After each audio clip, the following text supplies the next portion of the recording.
A recent comparison of composer gender on state-mandated choral repertoire lists for schools found that only 12% of choral works on the list were composed by women. The highest concentration of female composers were found on the least difficult works, and there were fewer female composers represented in more difficult literature. As a choral director myself, I decided to examine the past repertoire of the community choir that I've directed for more than 10 years. In looking at our past repertoire, only 10% of the choral works that we had performed were composed or arranged by women.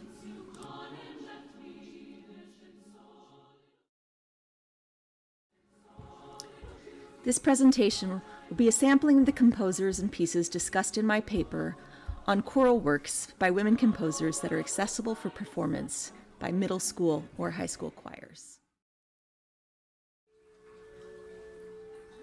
The earliest polyphonic choral music written by female composers that we know of comes from Italy. Maddalena Casulana wrote 3 books of madrigals that were published in 1568, 1570, and 1583. She uses extensive text painting in her madrigals. 2 examples of her work are O notte o cielo o mar and Morir non può il mio core.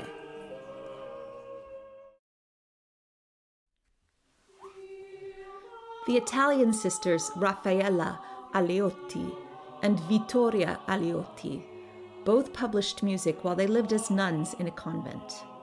Raffaella composed mostly vocal or instrumental motets, while Victoria focused on secular madrigals.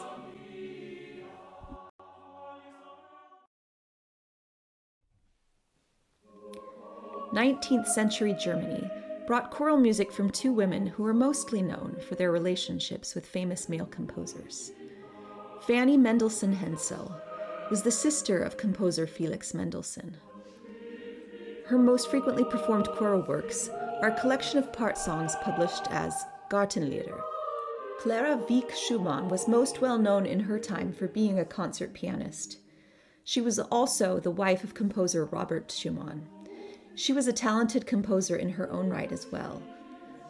Drei gemischte Chöre are settings of poems by Emanuel Geibel.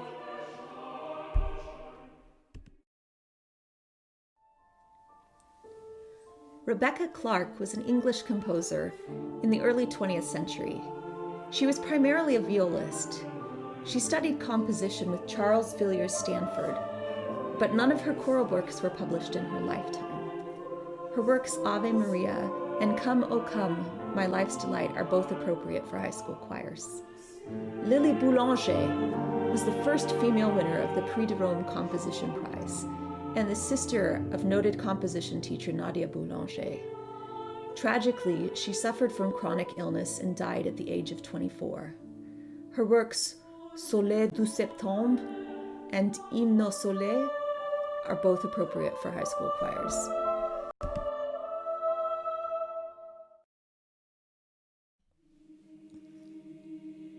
Amy Beach wrote the first symphony composed and published by an American woman. She has many works that are at an appropriate level for a high school choir, including The Rose of Avontown and Peace I Leave With You. Margaret Ruthven Lang was the daughter of a noted choral conductor in Boston. Her choral works, The Hawthorn Tree and Nonsense Rhymes and Pictures, are both good choices for high school groups. Mabel Daniels had extensive training in music, both here in the US at Radcliffe College and the New England Conservatory, and abroad in Munich. Her choral work, Enchantment, is featured in the Library of Congress digital collections.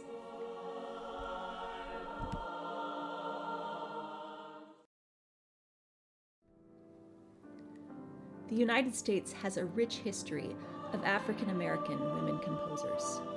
Florence Price was the first African woman recognized as a symphonic composer. She studied at the New England Conservatory. Her Song for Snow and Resignation are both good introductions to her work for a high school choir. She was also the composition teacher of Margaret Bonds. Margaret went on to study at Northwestern University beginning at age 16 and later at Juilliard. She was both a composer and a pianist. She frequently collaborated with poet Langston Hughes. Two works of note for a high school choir are The Negro Speaks of Rivers and Hold On.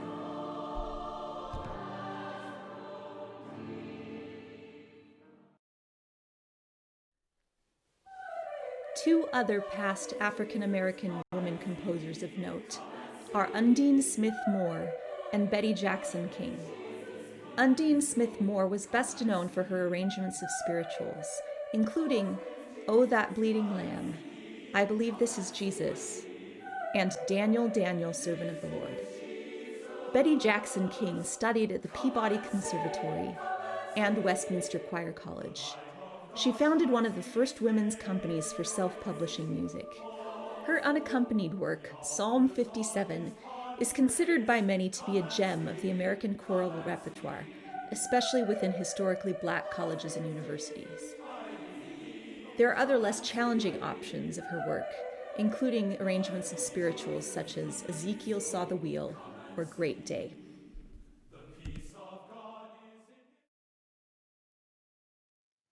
Eleanor Daly's It Couldn't Be Done presents exciting rhythmic challenges for a skilled choir. In contrast, her gentle a cappella work In Remembrance is a soothing setting of the text, "Do not stand at my grave and weep." Sarah Cortell is a young composer. Her ACDA commissioned work, Wide Open Spaces, is a gently lilting call to adventure. In The Bird's Lullaby, she creates a light and playful background texture on neutral syllables in a style similar to pop a cappella. Stephanie Martin has many pieces that are appropriate for both middle school and high school choirs. Several of her pieces are written for 3 parts in any combination. This flexible voicing is helpful for choirs with changing voices or unequal numbers. Her works have a melodic beauty and compositional polish despite their spare texture.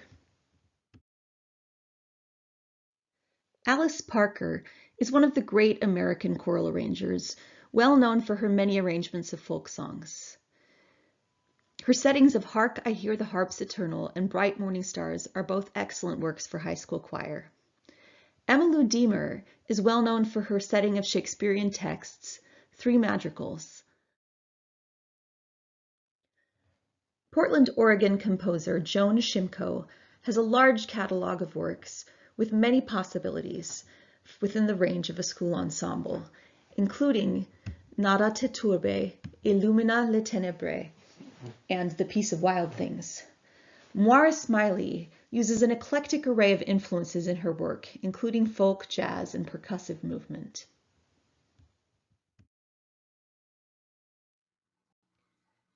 A new generation of younger female American composers is beginning to draw attention. Susan LaBar's compositional style is highly influenced by her study with Alice Parker. Composer Elaine Hagenberg is very conscious of the melody when composing.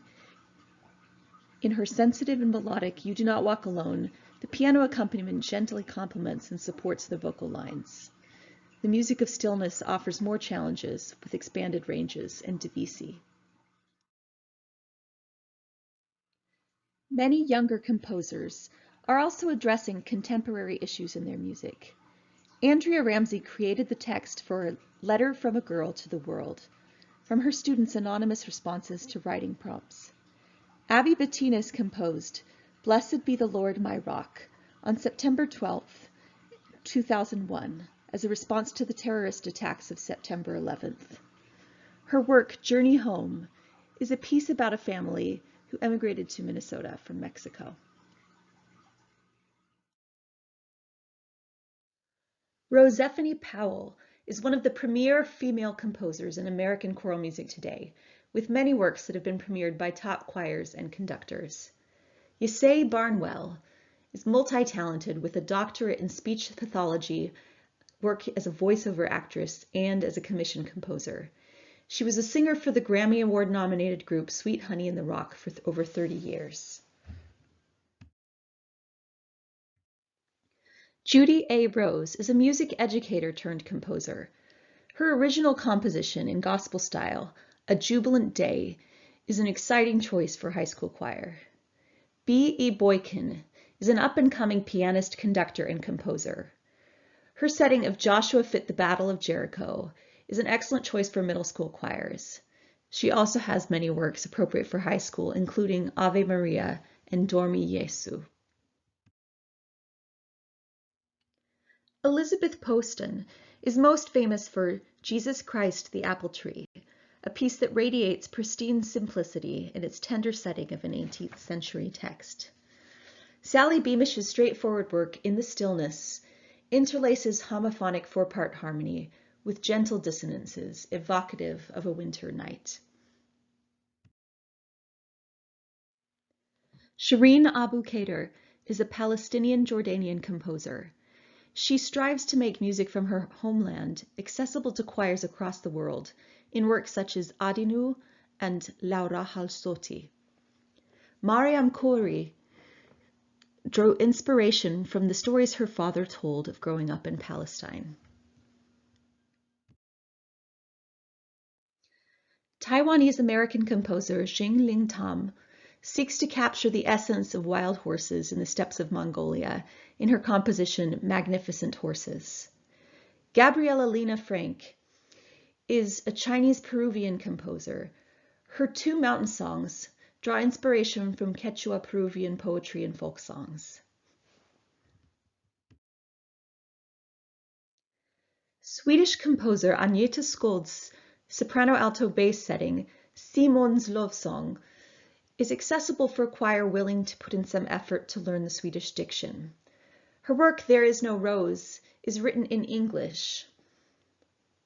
Internationally known composer Anna Torvaldsdottir has many works that are very difficult, but Her þú aus himnum á would be a doable challenge for a skilled ensemble willing to learn Icelandic pronunciation.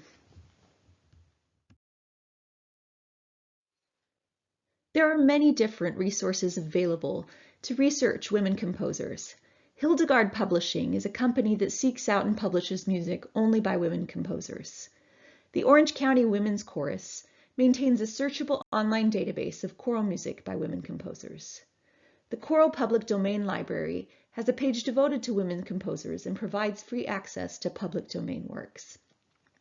The Petrucci Library also shares free public domain music, and you can search according to categories for works by women composers.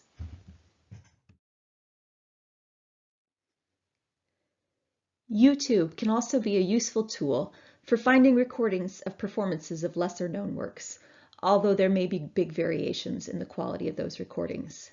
Spotify or other music streaming services can be useful for researching recordings by a specific composer or for sharing playlists on a certain topic. I hope that these resources inspire you to dig into the works of women composers and to program more of their works with your choirs.